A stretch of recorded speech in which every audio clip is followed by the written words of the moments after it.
তো এত বড় একটা আলোচনা, বাজেট আলোচনা আমার পাশ দিয়ে চলে গেল। আমি যতই চেষ্টা করি না কেন যে আমি এটা একটা নিজের মধ্যে থেকে একটা রেজিলিয়েন্স তৈরি করব প্রাইভেট সেক্টর থেকে, তবু ধাক্কাটা কিন্তু আমার গায়ে আসছে, পড়ছে।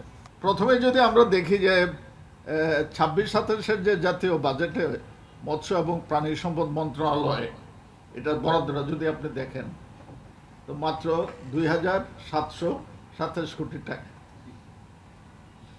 এবং ইন্টারেস্টিংলি গত বছরের যদি আপনি সম্পূরক বাজেট দেখেন, সেটা ছিল 3,346 কোটি টাকা, যার যে বাজেটটা আপনার আমরা সম্পূরক বাজেট হিসেবে পাশ করলাম, রিভাইজ।